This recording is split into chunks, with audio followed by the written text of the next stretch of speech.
अस्सलाम वालेकुम व्यूअर्स, उम्मीद है सब ठीक ठाक होंगे, खैरियत से होंगे। अल्लाह करीम ने आपको हमेशा अपनी ज़मान में रखे, हमेशा खुश रखे। आप देख रहे हैं AK फूड सीक्रेट्स। आज मैं आपके लिए बहुत ही ज़बरदस्त किस्म की रेसिपी लेके आया हूँ। आज हम बनाएंगे फ़ालसे का शरबत। फ़ालसे का शरबत बनाने के लिए मैंने 300 ग्राम फ़ालसा लिया है, आइस ली है, इसको मैंने क्रश कर लिया है। काला नमक, इसके अंदर सफ़ेद नमक मिक्स किया है 1.5 चम्मच। पुदीने की चंद पत्तियाँ, 3 चम्मच मैंने चीनी के लिए है।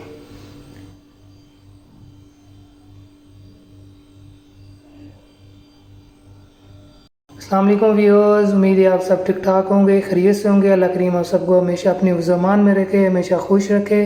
आप देख रहे हैं AK फूड सीक्रेट्स।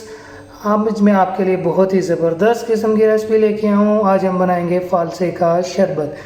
फ़ालसे का शरबत बनाने के लिए मैंने 300 ग्राम फ़ालसा लिया है, आइस ली है, इसको मैंने क्रश कर लिया है। 1.5 चम्मच मैंने काला नमक और सफ़ेद नमक मिक्स कर लिया है। पुदीने की चंद पत्तियाँ ली हैं, 3 चम्मच चीनी ली है और एक बड़ा मग मैंने पानी का लिया है।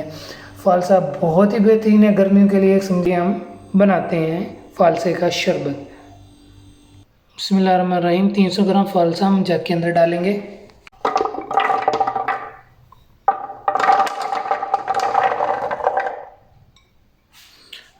अब हम इसके अंदर चीनी डालेंगे 3 चम्मच।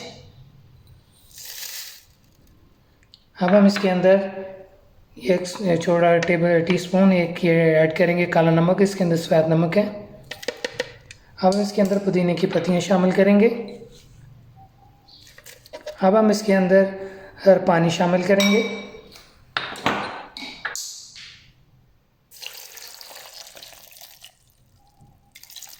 अब इसके अंदर हम क्रश की हुई आइस ऐड करेंगे।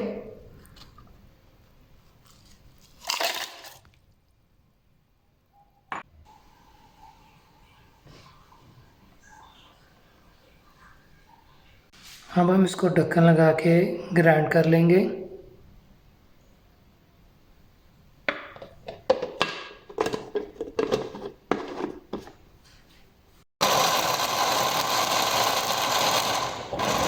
जूस हमारा तैयार हो चुका है। अब हम इसको एक जग के अंदर ऐड करेंगे।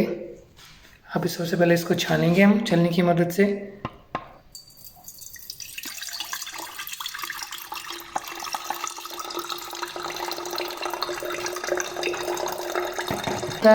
इसमें हमने इसके अंदर चीनी ऐड की है। बिस्मिल्लाहिर्रहमानिर्रहीम। हम ग्लासेस के अंदर इसको सर्व करेंगे।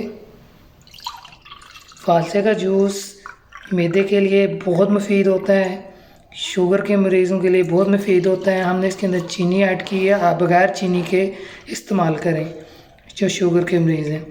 ये स्किन के लिए बहुत बेहतरीन होता है, आप इसे ज़रूर ट्राई कीजिएगा। आप अपना बहुत सारा ख्याल रखिएगा, दुआ में याद रखिएगा।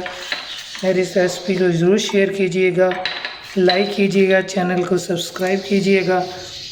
आप अपना बहुत सारा ख्याल रखिएगा। अल्लाह हाफिज़।